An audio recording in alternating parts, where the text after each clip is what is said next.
Why do we associate such visible movements with life? A possible answer is that we think the movement as a response to the change in the environment of organism. The cat may be running because it has seen mouse. ਕਿਉਂਕਿ ਇਹ ਵੀ ਹੋ ਸਕਦਾ ਬਿੱਲੀ ਨੇ ਚੂਹਾ ਦੇਖ ਲਿਆ ਉਹਦੇ ਪਿੱਛੇ ਭੱਜ ਰਹੀ ਆ ਠੀਕ ਆ not only that we also think of movement as an attempt by living organisms to use changes in their environment to their advantage. Plants grow out into sunshine, children try to get pleasure fun and out of the swimming, buffalo chew cut to help break up so food as to be able to digest it better. ਕੀ ਹੋ ਸਕਦਾ ਵੀ plants ਕੀ ਆਪਣੀ growth ਕਰ ਰਹੇ ਨੇ ਬੱਚੇ ਖੇਡਣ ਲਈ ਆਪਣੀ ਪੀਂਘ ਝੂਟਣ ਆਏ ਆ ਠੀਕ ਆ ਮੱਝ ਆਪਣੇ ਪੱਠੇ ਕਿਉਂ ਚੱਬ ਰਹੀ ਸਿੱਧੇ ਪੱਠੇ ਨਹੀਂ ਖਾ ਰਹੀ ਕਿਉਂਕਿ ਉਹਦਾ ਜਿਹੜਾ ਡਾਈਜੈਸ਼ਨ ਆ ਉਹ 'ਤੇ ਡਿਪੈਂਡੈਂਟ ਆ ਜੇ ਚੱਬ ਕੇ ਨਹੀਂ ਖਾਊਗੀ ਡਾਈਜੈਸਟ ਨਹੀਂ ਹੋਣੇ ਪੱਠੇ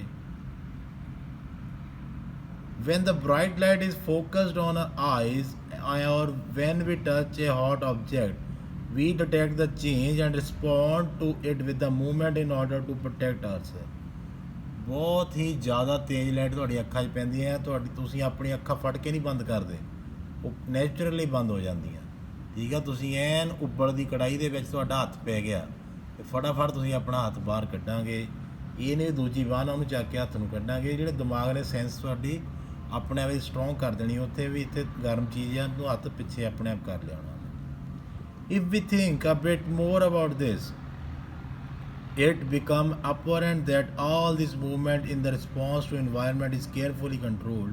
Each kind of change in environment evokes an appropriate movement to in the response. When we want to talk to our friends in class, we whisper rather than shouting loudly. ਜੇ ਆਪਾਂ ਆਪਣੇ friends ਨਾਲ ਗੱਲ ਕਰਨੀ ਆ ਤੇ ਆਪਾਂ ਹੌਲੀ ਹੌਲੀ ਵਿਸਪਰ ਕਰਾਂਗੇ ਨਾ ਕਿ ਉਹਨਾਂ ਤੇ ਉੱਚੀ ਉੱਚੀ ਬੋਲਣ ਲੱਗ ਜਾਵਾਂਗੇ ਠੀਕ ਹੈ Clearly, the movement to be made depend on the event that is triggering it. Therefore, such a control movement must be connected to the recognition of the various events in the environment, followed by only the correct movement in response. In other words, living organisms must use systems providing control and coordination in keeping with the general principle of body organization in multicellular organisms. Specialized tissues are used to provide these control and coordination activities. ਇਹ ਸਾਰਾ ਹੀ ਕੁਝ ਕਿਵੇਂ ਆ ਤੁਹਾਡੇ ਦਿਮਾਗ ਦੇ ਰਾਹੀਂ ਤੁਹਾਡੀ ਬੋਡੀ ਦੇ ਵਿੱਚ ਪੂਰਾ ਹੀ ਕੰਟਰੋਲ ਹੋ ਰਿਹਾ ਤੁਹਾਡੀ ਬੋਡੀ 'ਚ ਪੂਰਾ ਤਾਲਮੇਲ ਬਣਿਆ ਹੋਇਆ ਠੀਕ ਆ ਉਸੇ ਜ਼ਰੀਏ ਨਾਲ ਤੁਸੀਂ ਕੀ ਆ ਜਿਹੜੇ ਕੁਇਕ ਐਕਸ਼ਨਸ ਲੈ ਪਾਉਣੇ ਆ ਠੀਕ ਆ ਜੇ ਤੁਹਾਨੂੰ ਪਤਾ ਵੀ ਮੈਂ ਇੱਥੋਂ ਇੱਕ ਆਪਣਾ ਸੂਆ ਟੱਪਣਾ ਆ ਤੁਹਾਨੂੰ ਪਤਾ ਕੁਦਰਤੀ ਤੌਰ 'ਤੇ ਜਿਹੜੀ ਛਾਲ ਹੈ ਲੰਬੀ ਵੱਜ ਜਾਣੀ ਤੁਹਾਨੂੰ ਇਹ ਪਤਾ ਜੇ ਮੈਂ ਛਾਲ ਲੰਬੀ ਨਾ ਮਾਰੀ ਤਾਂ ਨੀਚੇ ਗਿਰ ਜਾਊਂਗਾ ਇਸੇ ਤਰ੍ਹਾਂ ਹੀ ਕਿਤੇ ਅੱਗ ਬਲਦੀ ਆ ਠੀਕ ਆ ਉਹ ਬਲਦੀ ਆ ਕੇ ਤੁਹਾਡਾ ਹੱਥ ਪੈ ਜਾਊਗਾ ਅਤੇ ਤੁਸੀਂ ਫਟਾਫਟ ਕੀ ਆਪਣਾ ਹੱਥ ਪਰੇ ਕਰ ਲਓਗੇ ਆਪਣੇ ਆਪ ਨੂੰ ਬਚਾਓਗੇ ਠੀਕ ਆ ਬਿਲਕੁਲ ਹੀ ਠੰਡ ਦੇ ਵਿੱਚ ਤੁਸੀਂ ਘਰੋਂ ਬਾਹਰ ਨਿਕਲ ਕੇ ਆਏ ਆ ਠੀਕ ਆ ਬਾਹਰ ਘੁੰਮਿਆ ਫਿਰਿਆ ਤੁਹਾਨੂੰ ਠੰਡ ਲੱਗ ਗਈ ਘਰੇ ਜਾ ਕੇ ਤੁਸੀਂ ਮੱਲੋ ਮੱਲੀ ਕੀ ਆ ਰਜਾਈ ਲਓਗੇ ਜੇ ਨਹੀਂ ਲਓਗੇ ਤੁਸੀਂ ਠੰਡ ਨਾਲ ਆਕੜ ਜਾਓਗੇ ਠੀਕ ਆ ਇਹ ਜਿਹੜੇ ਰਿਸਪੌਂਸ ਆ ਕੰਟਰੋਲ ਆ ਪੂਰੀ ਇਹ ਕੋਆਰਡੀਨੇਸ਼ਨ ਆ ਇਹ ਤੁਹਾਡੇ ਬੋਡੀ ਦੇ ਵਿੱਚ ਕੁਦਰਤੀ ਰੱਬ ਨੇ ਦਿੱਤੀ ਹੋਈ ਆ ਇਹ ਨੈਚੁਰਲੀ ਆ ਤੁਸੀਂ ਜਾਣ ਬੁੱਝ ਕੇ ਨਹੀਂ ਇੱਦਾਂ ਕਰਦੇ ਠੀਕ ਆ ਨਹੀਂ ਤਾਂ ਕੀ ਆ ਉਬਲਦੇ ਤੇਲ ਦੇ ਵਿੱਚ ਹੱਥ ਪਾਇਆ ਤਾਂ ਹੱਥ ਪਿਆ ਰਹਿ ਗਿਆ ਤਾਂ ਹੱਥ ਤੁਹਾਡਾ ਸਾਰਾ ਹੀ ਜਲ ਜਾਣਾ ਠੀਕ ਆ ਤੁਹਾਡੇ ਕਿਸੇ ਨੇ ਚੁੰਡੀ ਵੱਡੀ ਇੱਕਦਮ ਤੁਸੀਂ ਰਿਸਪੌਂਸ ਕਰਦੇ ਠੀਕ ਆ ਤੁਹਾਨੂੰ ਗੁੱਸਾ ਆਉਂਦਾ ਇੱਕਦਮ ਤੁਸੀਂ ਉਹਦਾ ਰਿਸਪੌਂਸ ਕਰਦੇ ਆ ਤੁਸੀਂ ਖੁਸ਼ ਹੁੰਦੇ ਆ ਉਹਦਾ ਰਿਸਪੌਂਸ ਕਰਦੇ ਸਾਰਾ ਹੀ ਕੀ ਆ control and coordination Animals' nervous system. In animals, such control and coordination are provided by nervous and muscular tissues. ਆਪਾਂ ਦਾਮੀ ਵਿੱਚ ਪੜਿਆ ਹੋਇਆ touching a hot object is urgent and dangerous situation for us. ਹੁਣੇ ਤੁਹਾਨੂੰ ਦੱਸ ਕੇ ਹਟੇ ਆ we need to detect it and respond to it. How do we detect that we are touching a hot object?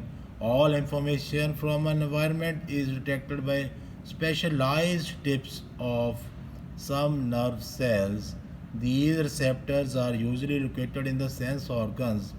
अपनी 5 sense organs आ किहड़ी आ ear nose tongue, ठीक है, skin अपनी, such as inner ear, nose, tongue, and so on. So, gustatory receptors will detect taste, while olfactory receptors will detect smell. ਆਪਣੇ receptors ਬਣੇ ਆ, ਉਹਦੇ ਨਾਲ ਆਪਾਂ ਨੂੰ ਪਤਾ ਲੱਗ ਜੂਗਾ। ਜਿਵੇਂ ਕਿ ਪਰਫਿਊਮ ਛਿੜਕਦੇ ਆਪਾਂ ਨੂੰ ਪਰਫਿਊਮ ਤੋਂ ਪਤਾ ਲੱਗ ਜਾਂਦਾ ਵੀ ਕਿਹੜੇ ਬ੍ਰਾਂਡ ਦਾ ਪਰਫਿਊਮ ਆ। ਉਸੇ ਜਗ੍ਹਾ ਜੇ ਕਿਤੇ ਸਮੈਲ ਆ ਰਹੀ ਆ ਤੁਹਾਨੂੰ ਉਹਦਾ ਪਤਾ ਲੱਗ ਜਾਣਾ। ਘਰੇ ਕੋਈ ਖੀਰ ਬਣ ਰਹੀ ਆ ਉਹਦੀ ਫ੍ਰੈਗਰੈਂਸ ਆ ਗਈ, ਤੁਹਾਨੂੰ ਬਾਹਰੋਂ ਹੀ ਪਤਾ ਲੱਗ ਜਾਂਦਾ ਹਾਂਜੀ ਵੀ ਘਰੇ ਅੱਜ ਖੀਰ ਬਣੀ ਹੈ। ਇਹ ਸਾਰਾ ਕੁਝ ਰਿਸੈਪਟਰਸ ਕਰਕੇ ਹੀ ਹੈ। This information acquired at the end of the dendritic tip of nerve cell sets off a chemical reaction that creates an electrical impulse. ਇਹ ਤੁਹਾਡੀ ਬੋਡੀ ਦੇ ਵਿੱਚ ਇੱਕ ਬਿਜਲਈ ਤਰੰਗਾਂ ਚੱਲਦੀਆਂ, ਉਹਦੇ ਨਾਲ ਹੀ ਇਹ ਪੋਸੀਬਲ ਆ। This impulse travel from dendrite to the cell body and then along to the axon to its end. At the end of the axon, electrical impulse set off the release of some chemicals. ठीक है, आ डेंट्राइल ਬਣਿਆ, डेंट्राइल ਦਾ ਨਾਲ connection ਕਾਹਦੇ ਨਾਲ ਆ, XEN ਨਾਲ ਆ। ਇੱਥੇ ਤੁਹਾਡੀ ਨਾੜ ਦੀ ਐਂਡ ਹੁੰਦੀ ਆ। ਇਹ ਕੀ ਆ, ਪੂਰਾ ਦੋਨਾਂ ਦਾ ਤਾਲਮੇਲ ਆ, ਨਾਲ ਇੱਧਰ ਬੋਡੀ ਦਾ ਸੈੱਲ ਆ। These chemical cross the gap and or synapse and start a similar electrical impulse in the dendrite to the next neuron. ਇਸੇ ਤਰ੍ਹਾਂ ਹੀ ਕਿੰਨੇ ਹੀ ਨਿਊਰਨ ਦਾ ਨਿਊਰਨ ਜੁੜੇ ਹੋਏ ਨੇ, ਉਹ ਇਨਫੋਰਮੇਸ਼ਨ ਅਗਲੇ ਨਿਊਰਨ ਨੂੰ ਪਹੁੰਚਦੇ ਆ। ਬਿਲਕੁਲ ਹੀ ਨੈਨੋ ਸੈਕਿੰਡ ਤੋਂ ਵੀ ਘੱਟ ਟਾਈਮ ਲੱਗਦਾ ਇਨਫੋਰਮੇਸ਼ਨ ਪਹੁੰਚਣ ਨੂੰ, ਠੀਕ ਹੈ। This is general scheme and how nervous impulse travel in the body. A similar synapse finally allows delivery of such impulses from neurons to other cells such as muscles cells or glands. ਨੀਚੇ ਤੁਹਾਡੀ figure B ਬਣੀ ਆ, ਠੀਕ ਆ। Neuron ਦਾ structure ਆ ਉਹਨੂੰ expand ਕੀਤਾ ਆ, ਠੀਕ ਆ। ਐਕਸਨ ਆ, ਠੀਕ ਆ, ਐਕਸਨ ਦੇ ਨਾਲ ਅੱਗੇ ਨਰਵ ਜੁੜੀ ਆ, ਮਸਲ ਦਾ ਫਾਈਬਰ ਆ, ਉਹਦੀ ਕੈਪੀਲਰੀਜ਼ ਜਾ ਰਹੀਆਂ ਬਲੱਡ ਕੈਪੀਲਰੀਜ਼ ਨਾਲ, ਠੀਕ ਆ। ਨਿਊਰੋ ਮਸਕੂਲਰ ਜੰਕਸ਼ਨ ਆ, ਮਸਲ ਅਤੇ ਠੀਕ ਆ, ਜਿਹੜੀ ਨਰਵ ਆ ਨਿਊਰੋਨ ਦਾ ਉਹ ਨਾਲ ਪ੍ਰੋਪਰ ਜੰਕਸ਼ਨ ਆ, ਉਹਨੂੰ ਹੋਰ ਐਕਸਪੈਂਡ ਕਰਕੇ ਮਿਟੋਕੌਂਡਰੀਅਮ ਵਾਲਾ ਉਹਨਾਂ ਨੇ ਇੱਥੇ ਸ਼ੋ ਕੀਤਾ ਹੈ, ਠੀਕ ਹੈ ਜੀ। This is no surprise that nervous tissue is made up of organized network of nerve cells and is specialized for conducting information via electrical impulse from one part of body to another. ਠੀਕ ਹੈ, ਇਹ ਹੈਰਾਨੀ ਵਾਲੀ ਗੱਲ ਨਹੀਂ ਗੀ, ਇਹ ਕੁਦਰਤੀ ਤੁਹਾਡੇ ਬੋਡੀ ਦੇ ਵਿੱਚ ਸਿਸਟਮ ਆ। Look at figure 7.1 identify the part of neuron, ਠੀਕ ਆ। ਇੱਥੇ ਨਿਊਰੋਨ ਬਣਿਆ ਆ where information is acquired through which information travel as electrical impulse and where this impulse must be converted into chemical signal for onward transmission.